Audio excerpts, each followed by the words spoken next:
Recent statistics show that women in business are critical to the Canadian economy in numerous ways. In Canada alone, women business owners employ 1.7 million Canadians. And Canadian women are creating jobs at 4 times the national average. That means that 4 out of 5 businesses are started by women.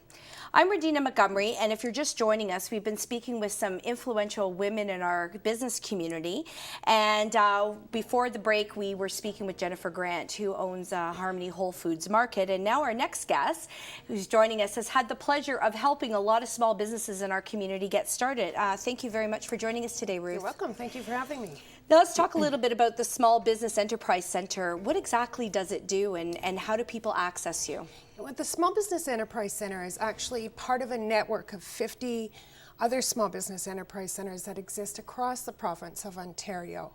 And our office was formed through a partnership primarily between the town of Orangeville and the province of Ontario to provide support, guidance, resources, and information to new, emerging, and existing small business owners in Dufferin County and its surrounding communities as well.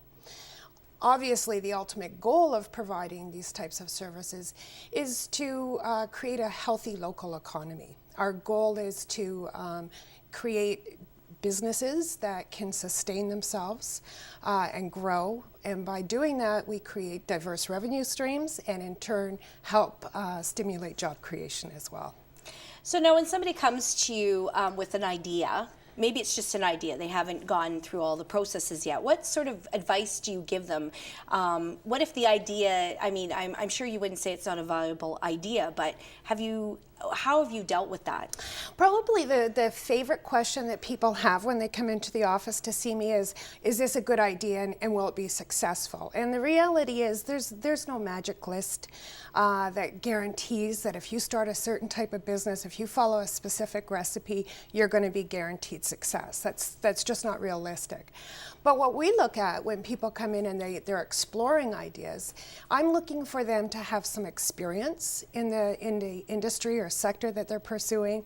I'm hoping that they have some knowledge base, some training and educational background in that industry, and that maybe they have a network, an already established base of contacts that can help them as they get started. It's really hard to start a business. It's hard to stay in business. It becomes even more challenging if you don't have the skills and experience and knowledge that you need to run that business effectively. So that's the first thing that I think is crucial for a business owner to have. After that, and once we know you have the experience and know how you've got some contacts in the industry to help you out, we're looking for you to do some comprehensive market research. And that's where we come in as the Small Business Center to help people conduct that research, to teach them how to conduct thorough market research so that they can establish that there is a big enough need or want for their product or service.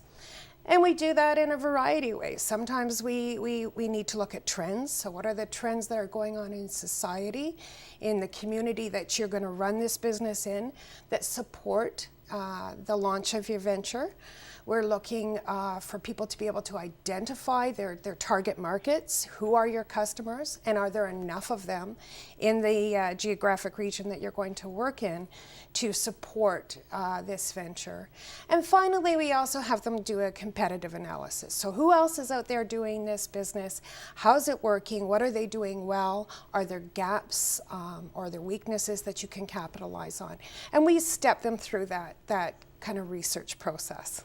And Jennifer, in the first segment, talked about going to the Small Business Enterprise, well, it had a different name at the time, for assistance. And what's interesting is she talks about how she started. She kind of on a wing and a prayer she did, but that's changed. Like you can't, I mean, you have to have passion, which she talks about, but you do have to have something that supports it, correct? That's the best way to start. Like I said, it's really easy to get started in business. It's really difficult to stay in business. And so we try to encourage people to do as much research up front as they possibly can. You'll still make business mistakes, but hopefully you'll make fewer. They will be less time consuming, and they won't be quite as expensive as if you don't do any research up front. Now we have another visual story. This one is from Booklore, Nancy Frater. She's a phenomenal woman. She's seen a lot of different changes, especially in her industry of being in Booklore. So let's take a look at her story now. We certainly have gone through a lot of challenges. We've gone through 2 or 3 recessions. Certainly right now the present challenges are e-readers, which we're trying to meet that challenge, and certainly buying online, big box stores. But I think to meet those challenges, you try to provide the best customer service you possibly can. And when we opened in 1989, customer service was just a word that people started to use. But we need to put a good book in the hands of our customers as quickly as we can and get that special order. And plus, hopefully provide a good curated selection for folks. We really like to be involved with our community and support community projects. So we see that as a partnership, and I think we're pretty well known for doing that kind of thing in the community. I think the ambience of a store makes a big difference. When you come in, it's welcoming and it's warm. Certainly our customer service. I find that lots of times you'll have people come in and they start up conversations with each other. So it's not just the Booklore staff advising in books. Our customers will say to each other, well, have you tried this book? So it's a real sense of community within our store also. 3 years ago, I was president of the Canadian Booksellers Association, and at that time we mounted a Shop Local campaign built on, there was an American initiative, American independent businesses, and we really wanted to build on that. And it was really because we had such tremendous pressure from online, from e-books, from big box stores, from American suppliers, and so I wanted that to translate into our community. We're in the community, we're supporting people here. That to me is really important. And it's not just having customers come in to buy local, it's also that I think businesses in our community have to support other businesses. We want the dollars raised in our community to stay in the community. Well, I think the Chamber has been there for many years to help people in business, and I particularly like this year when they've done the close relationship, a partnership with Headwaters Tourism, because tourism is business too, and I was very much part of Headwaters Tourism.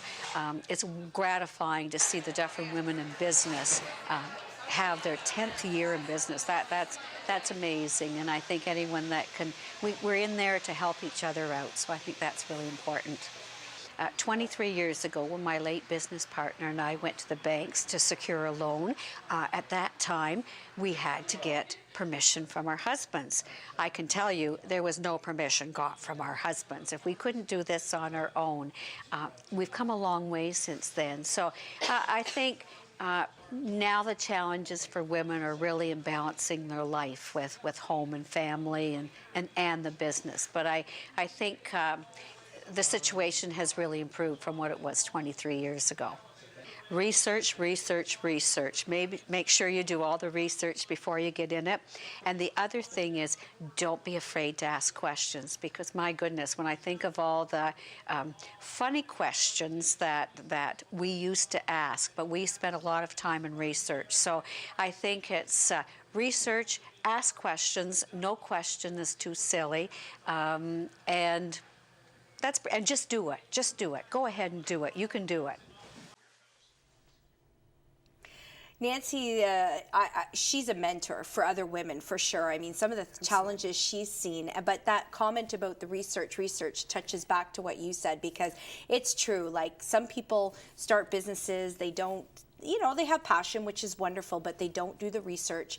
And that's the difference between somebody staying for 34 years and somebody staying for under 5. So, absolutely. Yeah, that sums it up really nicely, actually, because there are common characteristics that you have to be successful in business. Business owners tend to be great leaders. They tend to be very strong at multitasking and being able to handle a bunch of different issues at the same time. They usually like control. Good business owners like the self-fulfillment that comes from having done a good job and being in control of situations. They tend to be creative. You have to be constantly seeking for the next product or service that's going to build your business or is going to create a value-added service to your client. So flexibility, all of these things are really important characteristics, and I think Nancy Frater is probably an excellent example of all of those things. But the research, the homework that you have to do is really important as well. Are we seeing a bigger trend of women opening businesses and starting businesses? Yeah, certainly in the last several years. I think provincially and nationally as well, women have been the majority sex to open businesses as opposed to men, yeah, for sure. And I'm not sure what the statistic is on actual female business owners now, but I believe it's close to 50%. Yeah. Talk a little bit about some of the programs that SBEC offers. So somebody watching this right now maybe has an idea, but they want to learn more, or they have a business, maybe it's just a home-based business and they want more information. What kind of programs do you offer? So we provide services to new business startups, people who are thinking about getting started, have just gotten started, or perhaps they're an existing business owner and the business is undergoing some kind of growth or change. So we can provide services to all of those populations. And the kinds of services that we provide vary. We have a resource center that is committed to providing resources, information. We have handouts, books, association and industry manuals that are geared to help people answer questions that they have and to do that market research that we talked about earlier. We also have staff available at the front end to answer quick questions that people have. They can come in. You don't need to have an appointment in the office. You can get your quick questions answered.